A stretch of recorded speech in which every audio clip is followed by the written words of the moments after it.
बिस्मिल्लाहिर्रहमानिर्रहीम, अस्सलाम वालेकुम। मैं हूं आपका होस्ट चौधरी इरफान ज़ीर, आपको स्पोर्ट्स जोन में वेलकम कहता हूं। नाज़रीन, पाकिस्तान को बांग्लादेश से टेस्ट क्रिकेट में पहली दफ़ा शिकस्त हो गई। आपने ये देखा कि ये जो ग्रेजुअली हमारा एक साल से जो डिक्लाइन है, इसके कई फैक्टर हम बात कर सकते हैं कि हो सकते हैं। हम अभी रिसेंटली जो वर्ल्ड कप ओडीआई का हुआ, उसमें हम पहली दफ़ा अफ़गानिस्तान से हारे। T20 में हम जब आयरलैंड खेलने गए तो आयरलैंड से हारे। ये हमें डायरेक्शन बता रही है कि देयर इज़ समथिंग रॉन्ग। वो क्या है? लोग तो कहते हैं कि शायद चेयरमैन की स्टेबिलिटी नहीं है। जब कंट्री की टर्बुलेंस होती है, कंट्री के हालात ठीक नहीं होते, तो ये स्पोर्ट्स में रिफ्लेक्ट करते हैं। तो मेरा उनसे क्वेश्चन ये था कि अफ़गानिस्तान के पास कौन सा इंफ्रास्ट्रक्चर था? अफ़गानिस्तान ने ऐसा क्या किया था? उनका तो कंट्री का ना कोई कॉन्स्टिट्यूशन है, ना कोई गवर्नमेंट है, तो वो अच्छी क्रिकेट खेलना शुरू हो गई है। बांग्लादेश की जो टर्बुलेंस थी, कंट्री की जो सिचुएशन थी, आप सबके सामने है कि शायद वो ट्रैवल करते ना करते, वो इतनी आउटस्टैंडिंग क्रिकेट के खेल सकती है। ये सारी बातें बताती हैं कि ये कई प्रॉब्लम्स हैं। ये सिर्फ एक टॉप के स्टेक होल्डर के ऊपर या हेल्म ऑफ अफेयर में जो लोग डील कर रहे हैं उनके पार्ट पे तो चलो हम एक बात कर सकते हैं। ये टीम के अंदर भी प्रॉब्लम है। यही लड़के थे जो एक साल पहले ओडीआई में हम देखें तो नंबर 1 भी रहे। यही ऑलमोस्ट 90% 95% लड़के वही खेल रहे हैं कि जो अब डिक्लाइन की तरफ है। मेरा मानना ये है, जो मेरी इन्फॉर्मेशन है, ये सबसे बड़ी जो आपकी जो बैटल है, ये इस टाइम कप्तानी की चल रही है। हर बंदा चाहता है मैं कप्तान बनूं, मुझे कप्तान होना चाहिए। ख़ास तौर पे 3-4 जो सीनियर प्लेयर हैं, हर एक की ग्रुपिंग है। और जिसका नुकसान ये है कि पाकिस्तानी क्रिकेट, हम वन स्पोर्ट नेशन है, वो डिक्लाइन की तरफ जा रही है। इसके अलावा दीगर बहुत सी खबरें आज बड़ी डिटेल में बात करेंगे और हमारे साथ बड़े स्पेशल गेस्ट है जी आदिल भाई। जिस तरह मैंने इंट्रो में कहा कि ये बड़ा सैड और अनफॉर्चुनेट है कि हम एक वन स्पोर्ट नेशन रह चुके हैं। अब वो एक जो स्पोर्ट जिसमें पूरी नेशन जिसकी तरफ इंक्लाइंड है, उस पर इंटरेस्ट उसकी तरफ बढ़ता है, एक ऐसा डिक्लाइन शुरू हुआ है जो ख़त्म होने का नाम नहीं ले रहा। ओबियसली मैं भी बचपन से क्रिकेट को फॉलो कर रहा हूँ, देख भी रहे हैं, अब एज ए प्रोफेशनल भी देख रहे हैं। ये जो प्रॉब्लम अब आना शुरू हुआ है, हमने हिस्ट्री में कभी नहीं देखा। पाकिस्तान बुरा परफॉर्म करती थी, 1 ऑफ या 2 ऑफ आपकी बुरी सीरीज़ गई, फिर आप इम्प्रूव कर जाते हैं। ये जो कंटिन्यूसली डिबैकल और डिज़ास्टर है, मेरी नज़र में तो ये कप्तानी की जंग है सबसे बड़ी रीज़न। आप क्या समझते हैं, क्या ऐसे एरियाज़ हैं जिनकी वजह से या प्रॉब्लम्स आई, पाकिस्तान इस तरह के कंटिन्यूसली डिप में जा रहा है? देखिए, कप्तानी का जो इस वक्त एक नज़र आ रहा है बैटल हमें, ये तो एक बहुत ऑब्वियस रीज़न है। आई थिंक वो जो एक क्लिप आजकल इंटरनेट पे गर्दिश कर रहा है और काफ़ी वायरल भी हुआ है कि जी शान ने जो है वो शाहीन शाह अफरीदी के कंधे के ऊपर हाथ रखा है, एंड इट इज़ ऑब्वियस। इसकी कोई भी बंदा एक्सप्लेनेशन दे दे, बट ये ऑब्वियस है कि शाहीन ने उसको बहुत ही एरोगेंस के साथ जो है ना, वो अपना हाथ अपने कंधे से जो है वो हाथ हटाया है। I think that sums up the mood in the camp right now. Pakistan cricket के इस वक्त ड्रेसिंग रूम का जो माहौल है उसको ये सम अप कर देता है। लेकिन देखिए, मैं इस बात को बिल्कुल इससे डिसएग्री करता हूँ। काफी सारे लोग कह रहे हैं कि रीसेंट डिक्लाइन नहीं। ये हादसा जो है ना, ये एक पल में नहीं हुआ है। ये it took around 3 years in the making. ये 3 साल पिछले अगर आप देखें, so it has been a continuous decline of Pakistan cricket. और ये इसकी जो वजह मेजर नजर आती है वो क्या नजर, देखिए, हर टीम जो है उसका एक सर्टन कोर होता है, कोर प्लेयर्स होते हैं, चाहे वो फुटबॉल टीम हो या क्रिकेट टीम हो, जो भी टीम स्पोर्ट होता है, कुछ 4 या 5 प्लेयर्स होते हैं जो कि इस टीम को चलाते हैं। कोई एक परफॉर्म, 2 या 3 को उसमें परफॉर्म करना होता है। Somebody takes up the responsibility someday, और वो जाके जो है परफॉर्म कर देता है। कोई 2 प्लेयर या 3 प्लेयर परफॉर्म कर देते हैं कोर में से। हमारी बदकिस्मती ये हो रही है कि हमारे जो ये 3 कोर प्लेयर जिस पे हमारी पाकिस्तान क्रिकेट टीम की इस वक्त बुनियाद थी, जिसमें शाहीन है, रिजवान है और बाबर आजम है, इसमें ये तीनों कंसिस्टेंटली परफॉर्म कर रहे थे। लेकिन फिर उसके बाद पिछले कोई 1.5 साल 2 साल, और अगर आप लिमिटेड ओवर्स क्रिकेट ले आए तो उसमें आप इसमें हमारे बॉलर्स वगैरह को भी जो शामिल कर सकते हैं, एंड उसमें मैं 1 या 2 खिलाड़ी और शामिल कर सकता हूँ। प्रॉब्लम हमारी ये हो गई है कि इनमें से कोई, रिजवान के अलावा आपको कोई भी परफॉर्म करता हुआ नजर नहीं आ रहा। We were very dependent on Babar's performance. हम बहुत डिपेंडेंट थे शाहीन की परफॉर्मेंस के ऊपर। ये नहीं कर रहा है। अच्छा, मैं इसमें ना आदिल भाई 2 चीजें ऐड करना चाहूंगा, साथ साथ हम ना इस पे डिटेल में डिस्कशन भी करते चले जाते हैं। रिजवान ने बड़ा शानदार पहले खेला। अगर इस टेस्ट के ज़रा हम डायसेक्शन करेंगे तो ज़रा ज़्यादा क्लैरिटी के साथ बात हो पाएगी। टेस्ट में देखें तो रिजवान सबसे अच्छा खेले, पहली इनिंग्स में बड़ा शानदार खेले। सेकेंड इनिंग्स में जब वो खेलने आए तो वैसे खेल रहे थे जैसे T20 खेल रहे हैं। आपके साथ कुछ पार्टनरशिप लगी भी, अब्दुल्ला शफीक के साथ बाबर भी थे। जो भी आया वो इस मोड में था कि शायद पता नहीं हमने टेस्ट मैच जीत लेना है या क्या करना है, मुझे तो समझ ही नहीं आई इनकी अप्रोच की। तो ये जो अप्रोच तेज खेलने की थी, टेस्ट में हम तेज खेल रहे हैं, ओडीआई में और T20 में हम स्लो खेलते हैं, उधर स्ट्राइक रेट का रोना रोते हैं। मतलब रिजवान हर बॉल पे जैसा स्वीप मार रहा था और आप रोकने की बजाय शॉट्स की तरफ जा रहे थे, तो क्या आपको ये स्ट्रेटजी और प्लानिंग का मसला, लैक ऑफ प्लानिंग नहीं नजर आया आपको? नहीं, लैक ऑफ प्लानिंग तो हमारे यहाँ देखिए, हम और अगर हम कोई प्लान बनाकर भी चले जाएं, हम कितना वो प्लान फॉलो कर लेते हैं। लाइक समटाइम तो आई फील, आप देखिए कि गैरी कर्स्टन ने भी जो आके एक रिपोर्ट सबमिट की थी मोहसिन नकवी को आफ्टर द वर्ल्ड कप, जिसके ज़ाहिर खदो खाल हमें तो कुछ पता चल गए हैं, लेकिन वो तफसीली रिपोर्ट क्या है हमें पता नहीं। उसमें जो एक बड़ा इंपॉर्टेंट पॉइंट था वो यही था कि जी खिलाड़ी जो, या हमारे तक जो खबरें पहुंची हैं कि जी जो डिसाइड किया जाता था ड्रेसिंग रूम में मैच प्लान, खिलाड़ी वहां पे जाके उस पर अमल ही नहीं करते। यानी आप हैरान, गैरी कर्स्टन का ये अपेरेंटली जरा ये कहते हैं, कहना है उस रिपोर्ट में कि वो हैरान हो जाता है कि यार हम तो क्या स्ट्रैटेजी डिस्कस करके गए थे, या हमने कहाँ बॉल करानी थी, हमारे बॉलर्स वहां पे क्या कर रहे हैं। देखिए चौधरी साहब, एक बात समझने की जरूरत है और वो ये है कि whether it's the social media या may be it's the team management, जो इनके प्लेयर मैनेजर्स होते हैं या क्या होते हैं, सर हमने कुछ मॉन्स्टर्स क्रिएट कर दिए हैं, ये बात समझनी पड़ेगी। सीरियसली स्पीकिंग, मैं बाबर को क्रिटिसाइज कर दूं अपने सोशल मीडिया पे, जिस तरह तूफान बदतमीजी हमें जो है वो फेस करना पड़ता है, मैं तो हैरान रह जाता हूं कि यार छोटे छोटे से बच्चे अक्सर जाके आपको उनकी उम्र पूछनी पड़ती है, बेटा डीपी से तो तुम अपनी जो हो वो 20-22 साल के लग रहे हो, वो मैं तुम्हारे बाप की उम्र का आदमी हूं, तुम मेरे लिए ये लैंग्वेज इस्तेमाल करो, वो भी बाबर आजम के लिए। तो हमने जो ये जो हीरोज क्रिएट कर दिए ना, अभी हमारे ग्रुप फ्रेंड्स का, एक क्रिकेटर्स का, हमारे एनालिस्ट का ग्रुप है, जिसमें हमारे दोस्त कह रहे थे यार मैं तो डिटॉक्स के लिए वो वर्ल्ड कप का 10 विकेटों की इंडिया से विक्ट्री वाला मैच देख रहा हूं। मैंने उनको ये बोला, मैंने कहा यार उस पर्टिकुलर मैच ने पाकिस्तान क्रिकेट को जितना नुकसान पहुंचाया है ना रिसेंट टाइम्स में, आई एम सॉरी प्लीज, कोई किसी को मुझे क्रिटिसाइज करना है वो कर दे, इंडिया को वो जो 10 विकेटों से शिकस्त दी ना, पता नहीं क्या प्लेयर्स अपने आप को ये समझने लगे हैं, खुदा समझने लगे हैं या क्या, कि जी क्रिकेट इन पे खत्म हो गई है, किसी से मशवरा लेने को ये तैयार नहीं है। तोंदे इन लोगों की जरा देखें कैसी निकली हुई है। देखिए जी, आप या तो बाय नेचर आपकी बॉडी की बिल्ड जो है वो राना टुंगा वाली होती है कि यार मैं मोटापे पे भी खेलूंगा because that's how my body is, मैं उसी पे अपनी स्ट्रेंथ ड्राइव करता हूं। लेकिन ये बाबर आजम और अब मैं नसीम की फिटनेस देख के बड़ा अफसोस हुआ मुझे, ये बाय डिफॉल्ट ये लोग जो है जरा ये स्किनी खिलाड़ी हैं, लेकिन इन लोगों ने इतने वेट गेन किए हैं, फिटनेस का इनको ये तो बाबर आजम ने वर्ल्ड कप से पहले इसने जो फिटनेस टेस्ट था वो रोक दिया था कि किसी का फिटनेस टेस्ट नहीं होगा, जब कप्तान की ये अप्रोच होगी तो नीचे क्या जाएगा। अच्छा, बाबर आजम को डिस्कस कर लेते हैं। बाबर आजम का हमने कप्तानी पे तो सबका बड़ा क्वेश्चन मार्क था, और मेरा तो शुरू से बिलीव था कि ये कप्तानी कैप्टन कमोडिटी नहीं है। इसकी गेम अवेयरनेस की बात करें, इसकी गेम अप्रोच की बात करें, डिसीजन मेकिंग की बात करें, प्रॉब्लम नजर आए। अब जो रियल प्रॉब्लम नजर आ रहा है, बट इसकी बैटिंग टैलेंट पे किसी को डाउट नहीं था, और ये पाकिस्तान का आई बिलीव की हिस्ट्री का one of the best batter है। बट 2 साल से टेस्ट के अंदर कोई सेंचुरी ना करना, 50 ना कर पाना, कोई मैच ना जिता पाना, तो फिर ये किंग की जो बात करते हैं, आपको ख्याल लगता नहीं कि ये हमने सबको बहुत ओवररेट कर दिया? शाहीन की बात करते हैं तो 130 का उसका चल रहा है, न्यू बॉल से कोई विकेट नहीं ले पा रहा, स्विंग उसकी टोटल खत्म हो चुकी है। तो ये पहले बाबर का डिस्कस कर ले, फिर बाकी तरफ आते हैं। तो ये आपके ख्याल में क्या सोचना चाहिए? बाबर को अब रियलाइज करना चाहिए, या ये प्लेयर पावर जो है 90 से चलती आ रही है, ये इसी तरह ही हमें ये बोर्ड को ब्लैकमेल करेगी और इसी तरह मैनिपुलेट करके पाकिस्तानी फैंस को ये डेंट और हर्ट करते रहेंगे? देखिए, मैं जो थोड़ी देर पहले मैंने बात की, मैं उसको रिपीट करूंगा। हमने जो है ना वो इनएडवर्टेंटली या एडवर्टेंटली कुछ मॉन्स्टर्स क्रिएट कर दिए हैं, यानी हमने ऐसी कुछ चीजें बना ली हैं कि यार इनको आप ना क्रिटिसाइज नहीं कर सकते। इसमें ज़ाहिर है बहुत तफसीली डिस्कशन आ सकता है।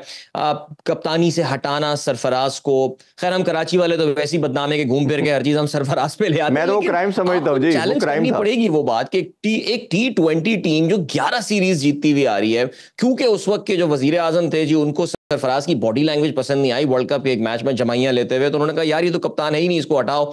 कप्तान आप लेके आ गए बाबर आजम को। अब चौधरी साहब, हम और आप क्रिकेट ज़ाहिर है हमने तो एनालिस्ट की हैसियत से हम देखते हैं, हमने PSL में भी बाबर की कप्तानी देखी हुई है, उन्होंने कराची किंग्स के साथ क्या किया था, एक जीती हुई टीम का क्या हुआ था। और आप ही के शो में शायद मैं पहले भी यही बात कर चुका हूं कि जी एक जीती हुई टीम जो चैंपियन टीम थी कराची किंग्स, उसका बाबर की कप्तानी के बाद क्या हुआ।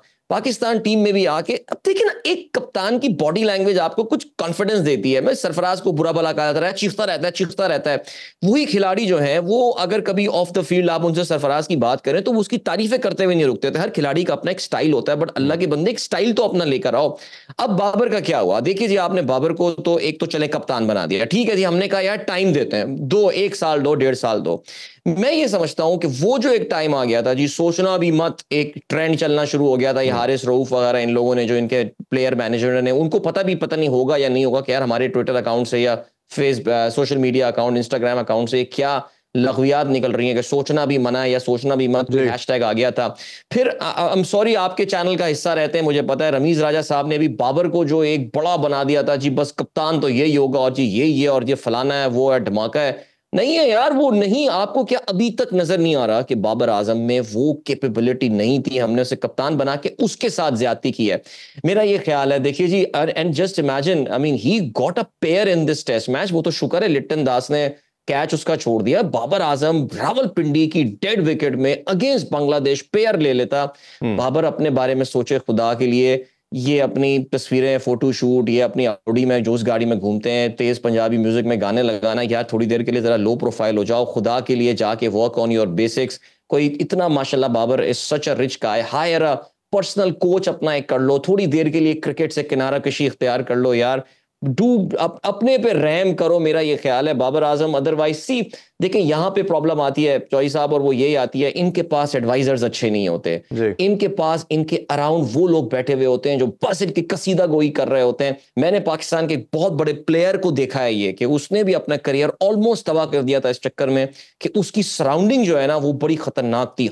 उसको हर वक्त ये बताया जाता था यार तेरे खिलाफ साजिश हो रही है। ये हमारे कराची बेस्ड एक प्लेयर थे। नहीं, ये देखिए हम्बल बैकग्राउंड से आते हैं, आई बिलीव। मेरे तो बल्कि प्रेसिडेंट का इंटरव्यू किया ये फेडरेशन का, तो मैंने अरशद नदीम के हवाले से यही बात की, उनसे भी मैंने यही गुजारिश की। मैंने कहा अरशद नदीम को जितना पैसा मिल चुका है, जितना फेम मिल चुका है, खुदा न खास्ता जिस तरह क्रिकेटर अपना पीक से स्टार्ट करता है कैरियर और कंटिन्यूसली डिप आता है, अरशद नदीम का भी यही हाल ना हो जाए, क्योंकि वो भी हम्बल बैकग्राउंड से है, उसकी भी बॉडी लैंग्वेज कहीं उसी तरह चेंज ना हो जाए, वो भी अपनी एफर्ट करना छोड़ ना दे। तो ये तो हमें एज ए नेशन, तमाम हमें एज ए आपको समझना चाहिए कि एज ए ग्रुप सोचने की जरूरत है कि हमने अपने प्लेयर्स को ग्रूम कैसे करना है। अच्छा, दो प्लेयर की और बात कर लेते हैं।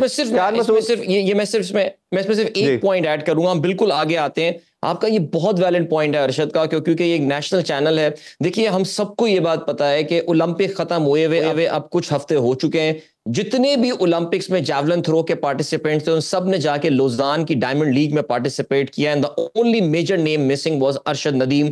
कितना अच्छा होता है कि अरशद जाके इसमें पार्टिसिपेट करते और बोलते सीधे Olympic is behind me, my next target is IAAF world championship, और वहां पे भी जाके मैं गोल्ड मेडल, लास्ट टाइम जो मैं हार गया था इस बार मैं जीत कर आऊंगा। You are absolutely spot on. अल्लाह ताला अरशद नदीम को उस तरह के खौफनाक लोगों से बचाए जिसको बाबर और शाहीन को घेरा हुआ है जिन्होंने। सर बिल्कुल ऐसे ही। अच्छा, ये थोड़ा सा मैं अगर बात करूं तो ये रियल प्रॉब्लम, जिस तरह मैंने कहा कि कप्तानी की जंग थी, फिर दूसरा नाम जो है शाहीन का है। आई बिलीव कि शाहीन को जिस तरह बनाया गया वो भी गलत था, फिर जो हटाया गया वो भी मैं क्राइम समझता हूँ। जिस तरह सरफराज को हटाना क्राइम था, ये भी क्रिकेटिंग क्राइम था कि एक इंटेलेक्चुअल डिसऑनेस्टी की गई आपके पूरे प्लान के थ्रू, कि गली मोहल्ले का कप्तान तो नहीं था, चलें कोई एक वर्ल्ड कप तक उसको 4-6 सीरीज दे देते, फिर परफॉर्म ना करता। अब उसका भी जो एक एरोगेंस नज़र आ रही है, वो कभी ड्रेसिंग रूम में लड़ता है, जिस तरह भी शान मसूद की जो वीडियो वायरल हो रही है जिसका आपने जिक्र किया, उनका हाथ पीछे करना, ये अप्रोच क्या है, ये माइंडसेट क्या है कि आप कितना बड़ा समझ रहे हो और आपसे आउट होता कोई नहीं है। इवन नसीम शाह के स्टाइल ख़त्म नहीं हो रहे। हम we are going to in detail कि आपका जो स्टारडम है वो इतना बड़ा है कि शायद दुनिया में सबसे बड़े प्लेयर आप हैं, आपके बांग्लादेश के प्लेयर आपसे आउट नहीं हो रहे, बट ये एरोगेंस, ये एटीट्यूड नज़र आ रहा है, ये बड़ा डिफरेंट और बड़ा वेड है। आप इसको कैसे रेट करते हैं और कैसे समझते हैं इसकी रेमेडी क्या होनी चाहिए?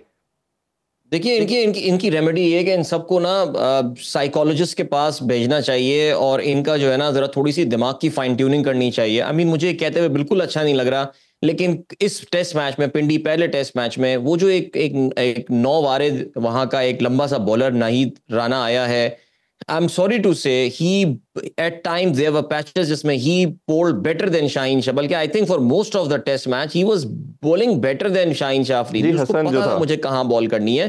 वो कंसिस्टेंटली हाई 140s में जो है, मिड 140s में बॉलिंग कर रहा था, and Shaheen Shah Afridi hardly 130 hit कर रहा था। देखिए ये तो खैर सिचुएशन जो सिलसिला निकल कर आया है वो सामने, लेकिन माइंडसेट क्या चल रहा है? देखिए अगेन वही बात आती है, आपने बेहतरीन परफॉर्मेंस दी जी, बिल्कुल मैचेस जिताए, फलाने को बोल्ड कर दिया, इसको कर दिया, ये हो गया यार, it's all behind you, it's all behind you, look forward now. मैं ये कह रहा हूं जी, अच्छा मैं एक तनकीद ये पढ़ रहा हूं, ये फैन क्लब्स जो हैं, कि जी इतना लोगों ने इनको क्रिटिसाइज किया कि यार जाके देखो उनकी ना पूरी परफॉर्मेंस तबाह हो गई। यार इससे ज्यादा कोई फजूल किस्म की जो है ना एक्सप्लेनेशन हो नहीं सकती।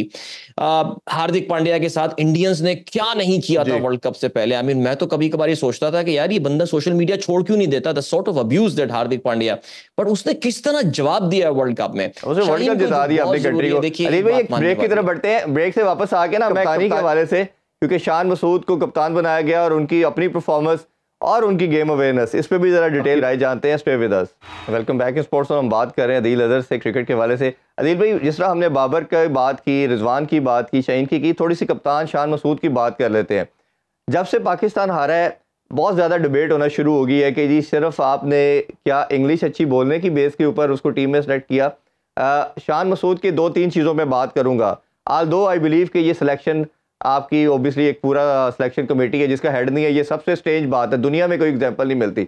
शान मसूद की गेम अवेयरनेस ये है कि जी वो ऑनर्स तो कैप्टन पे आएगा ना, किसी स्पिनर के साथ पाकिस्तानी सॉइल पे मैच खेल रहे हो आप और आप स्पिनर के साथ नहीं जा रहे हो, जिसको एडमिट भी बाद हारने के बाद कर रहे हैं। बांग्लादेश हमारी 4th इनिंग्स में 7 खिलाड़ी 10 में से आउट करता स्पिनर से, और हमारा कप्तान ये कहता है कि हमने सोचा ही नहीं था कि 5 दिन मैच होगा, हमें लगता था बारिश हो जाएगी। ये जब कैप्टन की गेम अवेयरनेस इतनी कम होगी, और आई बिलीव कि गेम अवेयरनेस अगर कप्तान की अच्छी नहीं है, अपने 11 लड़कों से भी और अपोजिशन से भी, वो अच्छा कप्तान नहीं हो सकता। और दूसरा, शान मसूद की अपनी जो परफॉर्मेंस है, अंडर 29 इनकी एवरेज है जी, 28 पॉइंट समथिंग इनकी एवरेज है। और मुझे तो जब मैं स्क्वाड देखता हूँ मुझे लगता है शायद उस बेचारे की अपनी टीम में जगह ही नहीं बन पा रही। तो आपका क्या ओपिनियन है शान मसूद के हवाले से? नहीं, मैं आई थिंक आपकी तमाम बातों से बिल्कुल अग्री करता हूँ। I for one have been a big supporter of Shan Masood, और हमने बड़ा सपोर्ट भी किया उसको और बैक भी किया है। उसकी कैप्टनसी की अनाउंसमेंट को मैंने बड़ा पॉजिटिवली जो है वो देखा था। बट आई थिंक यस, शान जिस तरह बेसबॉल जब आप खेलते हैं तो उसमें स्ट्राइक 1, स्ट्राइक 2, स्ट्राइक 3 होता है, तो शान मसूद की strike 1 was the Australia series. But Australia series देखिए उसको मैं डिफरेंट गर्दानता हूं इस वजह से कि पाकिस्तान के बड़े बड़े दिग्गज और महाराज किस्म के जो पाकिस्तान के कप्तान है वो ऑस्ट्रेलिया में जाके आपने देखा है कि वहां पे वो बीगी बिल्ली बन जाते हैं, और वो तो खैर हम सीरीज को हटा देते हैं साइड पे। एक थिंक टैंक होता है जो डिसीजन लेता है टीम का। जेसन गिलेस्पी ऑस्ट्रेलिया की जो पीक ऑस्ट्रेलियन टीम थी, I think one of the greatest Australian side, उसका वो हिस्सा हुआ करते थे। उनमें कंसिस्टेंसी हुआ करती थी। पहले शेन वॉर्न हुआ करते थे, वो अगर नहीं होते तो स्टुअर्ट मैगिल हुआ करते थे, और फिर उसके बाद जो बैटन पास हुआ था स्पिन का, वो हम जानते हैं कि डेविड लॉयन जो है वो बॉलिंग करते हैं। अब ऑस्ट्रेलियन को इससे कोई फर्क नहीं पड़ता था कि विकेट कौन सी है। अब वो चाहे पर्थ में खेल रहे हो, मेलबर्न में हो, एडिलेड में हो, ब्रिस्बेन में हो, जहां भी हो, या कोलकाता में खेल रहे हो, नेथन लायन तो had to be a part of this team. ये चीज मुझे बड़ी हैरत हुई कि यार एक जेसन गिलेस्पी जैसा आदमी वहां मौजूद है, और फिर उसके अलावा शान मसूद, जो कुछ भी आप कहते हैं, देखिए फिर भी आपको बजाय लगता था कि उसका एक्यूमेंट बड़ा अच्छा है। मैं उसकी परफॉर्मेंस पे अभी आता हूं, लेकिन उसके जस्ट थिंकिंग एक्यूमेंट, ज़ाहिर है यॉर्कशायर ने कप्तान बनाया हुआ है, ज़ाहिर है कुछ सोच के बनाया होगा कुछ। अनफॉर्चुनेटली आई मीन आपने तो उसको स्क्वाड से बाहर कर दिया, बल्कि आपने तो उसको बोल दिया जाओ भाई तुम पाकिस्तान शाइन के लिए जाके खेलो, तुम्हें तो अभी हमें तो अभी फिलहाल जो है ना वो जरूरत ही नहीं है। Very disappointing decision. I think अगर विकेट में स्पिन भी कर रही है, यार पाकिस्तान की जो विकेट है ये समझनी पड़ेगी ये बात, हमारी जो मिट्टी है ये समझनी पड़ेगी बात। अब क्यूरेटर भी हम इंपोर्ट करके ऑस्ट्रेलिया से ले आए, जाहिर हो सकता है कुछ अरसे में वो अपना जलवा दिखा दें। एक तो वहां भी धोखा हो गया ना, बाकायदा रिपोर्ट मंगवाई गई है अब यार ये हुआ क्या, ये तो ग्रीन टॉप विकेट थी, इस पे तो बॉल ना सीम हुआ बाद में, और बाद में स्पिन होना शुरू हो जाता है। एक तो ये पॉइंट हो गया। I think very disappointing from Shan Masood, no defending there, but उसकी अपनी परफॉर्मेंस ये एक बहुत बड़ा फैक्टर है। एज आई सेड, स्ट्राइक 2 हो चुकी है ये बांग्लादेश वाली सीरीज। देखिए दूसरा टेस्ट मैच चौधरी साहब हम जीत भी जाते हैं, 1-1 सीरीज अगेंस्ट बांग्लादेश, इफेक्टिवली हम अपना दरवाजा जो है वो वर्ल्ड टेस्ट चैंपियनशिप, सोच के भी हंसी आती है कि यार ये क्या टीम फाइनल खेलेगी, 8वें नंबर पे आ चुके हैं हम रैंकिंग में, ये तो बॉटम में कहीं रह जाए तो ये, और बांग्लादेश हमसे जीतने के बाद 6ठे नंबर पे चला गया, हम 8वें नंबर पे आ गए। आज बिल्कुल ऐसे ही है, मैं वही कह रहा हूँ ना, शान के पास अब टाइम बहुत कम रह गया है, बहुत कम टाइम रह गया है।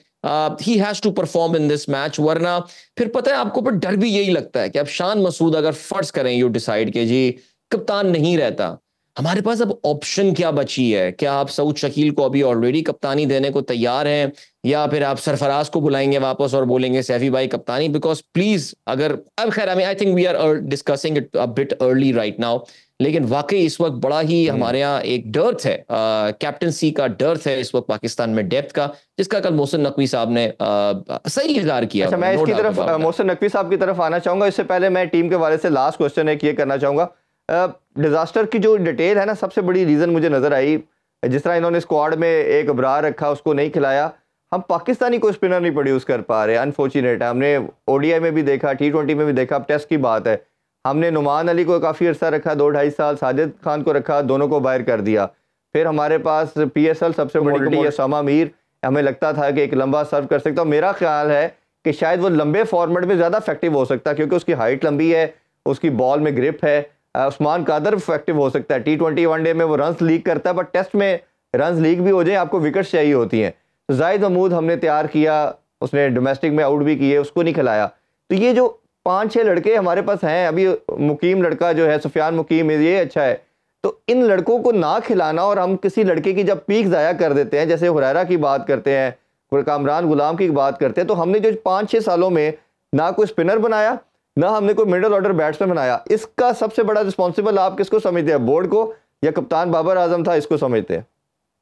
आई थिंक देखें, ये सबको रिस्पॉन्सिबिलिटी इसकी लेनी पड़ेगी। बाबर की रिस्पॉन्सिबिलिटी इसलिए बनती है बिकॉज देखिए, ऑनेस्टली आई थिंक वसीम अकरम के बाद पाकिस्तान क्रिकेट में इतना पावरफुल कैप्टन जो है ना, वो कभी भी नहीं आया। इवन वसीम अकरम को भी जो है वो अपनी पीक कैप्टनसी के टाइम पे जरा थोड़ी सी लॉबिंग फेस करनी पड़ती थी। मैं तो बल्कि अक्सर ये बात बोलता हूं, मैं कहता हूं यार, इमरान खान शायद वो आखिरी बड़ा कप्तान था कि जो एक एब्सोल्यूट पावर टीम पे एंजॉय किया करता था।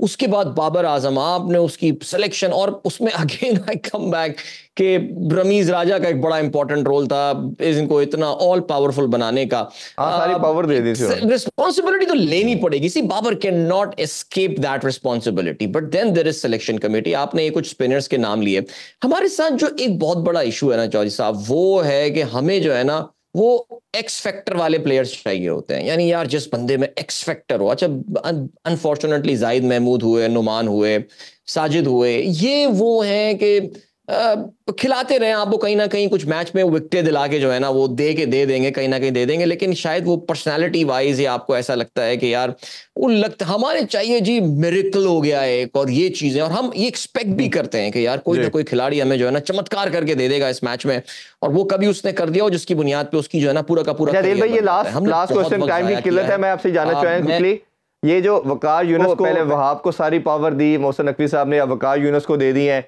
और वकार यूनुस साहब ने कल जैसे ही पाकिस्तान हारा उसके बाद परसों रात को उन्होंने अनाउंस कर दिया जी कि मैं तो भाईजान एडवाइज़र के रोल से जा रहा हूँ और मैं सिर्फ मेंटोर के तौर पे देखूंगा। जो 5 हमारे मेंटोर हैं उसकी भी अनाउंसमेंट कल हो चुकी है।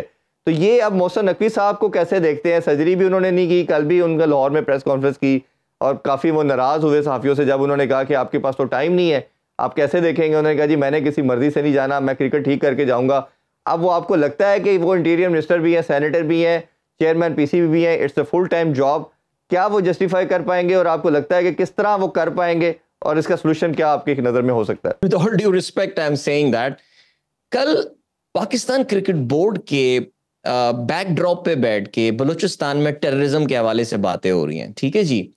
उस मुल्क में जिसको अगले कोई 6 महीने में अपनी तारीख रीसेंट हिस्ट्री का 96 वर्ल्ड कप के बाद सबसे बड़ा इवेंट होस्ट करना है, signal is that giving to the world. I mean India इसको किस तरह एक्सप्लॉइट करेगा? उन्हें तो एक रीजन चाहिए पाकिस्तान ना आने के लिए, और हम ये क्या रीजन प्रोवाइड कर रहे हैं कि मुल्क का जो चेयरमैन है क्रिकेट बोर्ड का, क्योंकि वो इंटीरियर मिनिस्टर पाकिस्तान की इस वक्त सबसे चैलेंजिंग मिनिस्ट्री है, उसको वो भी हेड कर रहा है, और वो आके जो है वो PCB के पोडियम पे बैठ के टेररिज्म के ऊपर सवालात के जवाब दे रहा है। वेरी बैड ऑप्टिक्स, इसके बारे में सोचना चाहिए। पॉइंट नंबर 2 जो आता है वो ये आता है कि ये एडवाइजर वाली क्या कहानी है? क्यों एडवाइजर चाहिए आपको? इसलिए एडवाइजर चाहिए बिकॉज आप टाइम नहीं निकाल पा रहे।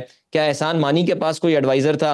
या फॉर दैट मैटर रमीज राजा, मुझे याद है जब वो चेयरमैन था, मैंने काफी दफा आज जो है वो उनका नाम लिया है, लेकिन रमीज राजा जो है वो he was full on cricket board. मुझे याद है उन्होंने जूनियर लीग लॉन्च की थी, मैंने सवेरा ने उनका इंटरव्यू लिया था, इवन तो वो बड़े कन्फ्रंटेशनल मोड में थे, जबकि हमने उनको कहा था कि भाई we are there to support you. Lala was a part of it, वो हमारे चैनल का उस वक्त हिस्सा भी थे, आज भी हैं, हम तो सपोर्ट करने के लिए। He was so confrontational, he was so emotional about things because he was all in to Pakistan Cricket board.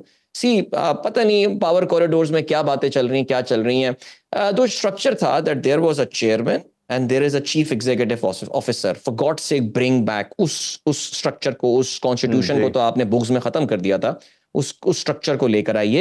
एक फुल टाइम बंदा शुड लुक इनटू दिस। अब आप वहाब रियाज या इवन वकार यूनुस को देख लें यार, क्या वकार भाई ग्रेट बॉलर अपने टाइम के, मैं तो शायद वसीम से बड़ा वकार का फैन था growing up in my teenagers, but as a manager, as a coach, मुझे वकार की आप कोई एक अचीवमेंट बता दीजिए। आई एम सॉरी टू से, वो उन्होंने एज ए कोच भी देखा, हमने एज ए प्लेयर भी उनके कई प्रॉब्लम देखे और शायद इसी वजह से वो स्केटबोर्ड लेके निकल भी गए। बहुत मजा आया आपसे बात, और अजीब भाई हमेशा की तरह बहुत कुछ हमारे फैंस को भी सीखने का मौका मिला।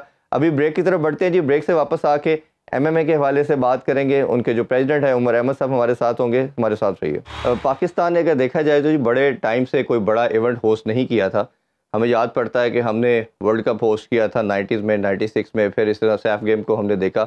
बट एक जो 2009 का अनफॉर्चुनेट इंसिडेंट हुआ, उसके बाद पाकिस्तान ने किसी भी मेगा इवेंट को होस्ट नहीं किया।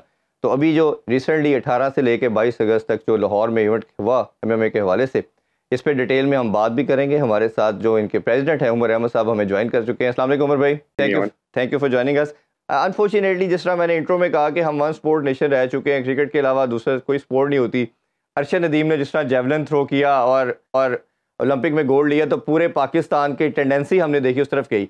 अब जब ये कंपटीशन हुआ तो इसकी हर चैनल ने बड़ी अच्छी चीज़ थी कि इसको ब्रॉडकास्ट किया, टीवी पे दिखाया भी गया, इस पर बात भी हुई। ख़ासतौर पे जब दो हमारी बच्चियों ने गोल्ड लिया, ईमान की बात करें या बानो भट्ट की बात करें, तो बहुत बड़ी। तो ये इसकी जो फॉलोइंग है या यंगस्टर के अंदर इसका कितना क्रेज़ है? देखें, इसमें मैं क्योंकि मेरी पिछले 3-4 सालों से यही मेन जॉब रही है कि I go to brands and convince them कि इसकी ह्यूज फैन फॉलोइंग है। हमने डेटा साइंटिस्ट हायर किए और हमने स्टैटिस्टिक्स निकाले कि यूट्यूब, फेसबुक और इंस्टाग्राम के ऊपर ये नंबर वन रैंक स्पोर्ट्स है between the ages of 16 to 21। उसके अलावा अगर आप देखें तो इस पूरी इवेंट के जो एक्यूमुलेटेड व्यूज थे वो 140 मिलियन रहे हैं। तो ये दुनिया की सबसे बड़ी कॉम्बैट स्पोर्ट फेस्टिवल पाकिस्तान के अंदर होने वाले इवेंट के सबसे ज्यादा व्यूज हैं दुनिया। कभी पाकिस्तान में जो लोकली कोई इवेंट हुआ हो पाकिस्तान के अंदर, उसके इतने एक्यूमुलेटेड व्यूज नहीं आए। तो डेफिनेटली ये एक ह्यूज सक्सेस है। अगर आप बानो भट्ट का इंस्टाग्राम पेज देखें तो उसकी जो मेडल सेरेमनी की वीडियो है वो 1 मिलियन प्लस व्यूज लेके आई है। तो यहाँ से आपको पता लगता है कि इसकी जो ऑडियंस है वो यंग आपकी जेन जी है और वो मोस्टली इंटरनेट बेस्ड है। तो मे बी टीआरपीज तो हमारी इतनी ज्यादा ना आए, बट जो सोशल मीडिया पे हमारी एंगेजमेंट है वो सबसे हाईएस्ट एंगेजमेंट है इस वक्त। अच्छा उमर भाई, अब इसका वे फॉरवर्ड क्या है? हम दोनों पर्सपेक्टिव में मैं जानना चाह रहा हूँ। एक तो इन टर्म्स ऑफ दैट कि अब ये दोबारा पाकिस्तान में कब होगा, ये इवेंट कितने टाइम के बाद होता है और अभी किस कंट्री में होने जा रहा है, और सेकेंडली ये कि इसमें अब फ्यूचर में इसकी फेडरेशन का कोई प्रॉपर इसका प्लान बन रहा है, और कितना बच्चा आपके पास ऑलरेडी आ चुका है, और इसको आगे कोचिंग के पॉइंट ऑफ व्यू से मैं जानना चाह रहा हूँ किस तरह लेके जाएंगे आगे? देखें, इसके अंदर जो अभी जो नेक्स्ट हमारा स्टेप है वो वर्ल्ड चैंपियनशिप है। वर्ल्ड चैंपियनशिप हो रही है ताशकंद में नवंबर में। उसमें हम कोई 8 से 10 लोगों की टीम पार्टिसिपेट करना चाहते हैं। और जैसे हमने एशियन चैंपियनशिप में मेडल जीते, क्योंकि एशियन फेडरेशन जो है वो पावर हाउस है वर्ल्ड का, तो इसी तरह हम इंशाल्लाह वर्ल्ड चैंपियनशिप में भी मेडल जीतेंगे। तो फर्स्ट ऑफ ऑल तो I am looking for sponsors जो इन बच्चों को स्पॉन्सर करके हमारे साथ मिलके वर्ल्ड चैंपियनशिप पे लेके जाएं। सेकेंडली, हम आईएमएमएफ से और ब्रेव से 5 ईयर डील बात कर रहे हैं इसको ब्रेव कॉम्बैट वीक को पाकिस्तान के साथ साइन करने की, कि अगले 5 साल एशियन चैंपियनशिप पाकिस्तान में। आपने जैसे कि देखा कि जितने भी ममालिक से लोग आए उन्होंने हमारी हॉस्पिटैलिटी की तारीफ की, उन्होंने जो मेटिकुलस किस्म की हमारी इवेंट मैनेजमेंट थी उसकी तारीफ की। तो हमारा पाकिस्तान का एक बहुत अच्छा इंप्रेशन गया है। हमें प्राइम मिनिस्टर साहब ने अभी बुलाया है, हमारी प्राइम मिनिस्टर साहब के साथ मीटिंग है, और उसमें मैं प्राइम मिनिस्टर साहब से रिक्वेस्ट करूंगा कि वो हमें हेल्प करें 5 साल के लिए इसको सिक्योर करने के लिए। तो ये तो हो गया हमारा यहाँ का। उसके अलावा हमने एक एथलीट डेवलपमेंट प्रोग्राम बनाया जिसको हम एडीपी कहते हैं। जो एडीपी है उसमें हमने करियर पाथ दिया है पाकिस्तान के बच्चों को, जिसके अंदर हम स्कूल्स और कॉलेजेस में स्पोर्ट्स को लेके आए हैं।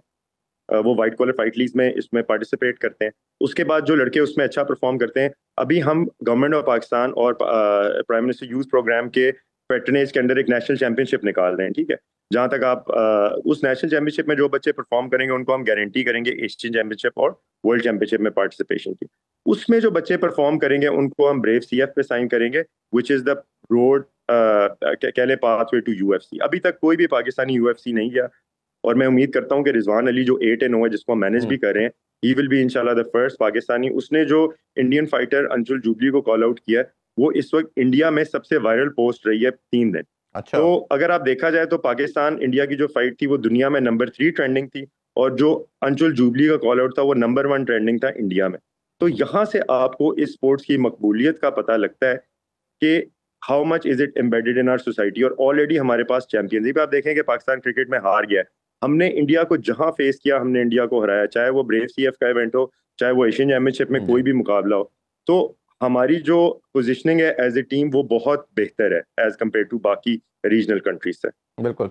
अच्छा उमर भाई, मैं लास्ट क्वेश्चन आपसे ये जानना चाहूँगा, अभी ओबियसली जिस तरह हम क्रिकेट के हवाले से बात कर रहे हैं कि भारत पाकिस्तान आएगा नहीं आएगा, आपको लगता है कि कहीं ना कहीं ये एक ऐसा एवेन्यू बन चुका है या प्रेसिडेंट के तौर पे हम पेश कर सकते हैं कि इतना भारतीय प्लेयर आए, पार्टिसिपेट किया, ओबियसली जिस तरह आपने भी बताया, मीडिया ने भी दिखाया कि वो बहुत सेटिस्फाइड थे, बड़ा खुशी से वो सारा अपना जर्नी इधर करके और फिर वो ट्रैवल करके गए हैं, तो ये उस पर्सपेक्टिव में आप कैसे देखते हैं फॉर द दीगर स्पोर्ट्स के? अगर उसमें जितने भी ग्लोबल न्यूज आउटलेट्स थे, जिसके अंदर बीबीसी था, इंडिपेंडेंट था, जिसमें अरब न्यूज था, उन्होंने सबने कवर किया कि बहुत ज्यादा जो इंडियन एथलीट्स हैं उन्होंने पाकिस्तान की तारीफ की, इंडियन कोचेज ने पाकिस्तान की तारीफ की। उन्होंने कहा ये मुल्क बहुत सेफ है, हमें जो है गलत किस्म की चीजें बताई जाती हैं। So I think this is a very very good perspective के दुनिया को पता लगे कि पाकिस्तान एज ए कंट्री बड़े इवेंट्स को शोकेस कर सकती है, एथलीट्स को सेफ रख सकती है। और you know at the end of the day जब आप एक कंट्री का अच्छा इमेज दुनिया को दिखाते हैं, पीपल वांट टू कम, ये इसका एक इंटरनल इकोनॉमी बनती है। अब आप देखें कि हमने गवर्नमेंट से कोई हैंड आउट या फंडिंग नहीं ली है, हमने प्राइवेटली सिक्योर की थी फंडिंग। इसमें हम इतना बड़ा इवेंट पाकिस्तान की हिस्ट्री का अगर गवर्नमेंट फंडिंग के बगैर करा सकते हैं, तो इसका मतलब ये है कि बाकी फेडरेशंस भी इस तरह कर सकती हैं। तो ये हमारी जो टीम है उसका हार्डवर्क है, जो कि हमारी छोटी सी टीम है, और उसने ये इतना बड़ा इवेंट जो है वो पॉसिबल बनाया। तो उमर भाई, ये अब लास्टली मैं फिर आपसे ये जानना चाहूँगा कि हमने 6 इसमें मेडल हासिल किए, 2 गोल्ड है और 4 हमने सिल्वर किए, आपको आपके ख्याल में क्या? 11 मेडल हासिल किए, सॉरी 12 मेडल हासिल किए टोटल। हमारे पास ब्रॉन्ज मेडल भी काफ़ी ज़्यादा हैं, और इसमें यह है कि वी आर रैंक नंबर 3, हमारे पास टोटल 12 मेडल्स हैं इस वक्त। अच्छा, तो उमर भाई आपके ख्याल में अब पाकिस्तान इसमें कोई, जैसे वर्ल्ड कप में आपने बताया कि वर्ल्ड कंपटीशन में पार्टिसिपेट करना है, तो उसमें आपको लगता है कि पाकिस्तान उसमें भी कोई अचीव कर पाएगा? I think ji Pakistan top 5 का बिल्कुल है कंपेटिटर, क्योंकि अगर आप देखें तो दुनिया की जो 7 वर्ल्ड की टॉप टीम्स हैं वो सारी एशिया से हैं, सॉरी 6। सो 6 टॉप टीम्स अगर एशिया से हैं और पाकिस्तान नंबर 3 है, तो पाकिस्तान टॉप 10 में लाजमी आएगा। मुझे बहुत उम्मीद है कि बानो और ईमान इसी तरह हमारे लिए पोडियम पे खड़ी होंगी, और मुझे 2-3 लड़के जो हमारे 3-4 लड़के जो सिल्वर मेडल और ब्रॉन्ज मेडल जीते हैं, मुझे उनसे भी बहुत उम्मीद है। तो इंशाल्लाह टैलेंट पूल हमारे पास छोटा जरूर है, बट बहुत टैलेंटेड बच्चे हैं, हमें इन्हीं के ऊपर फोकस करना चाहिए।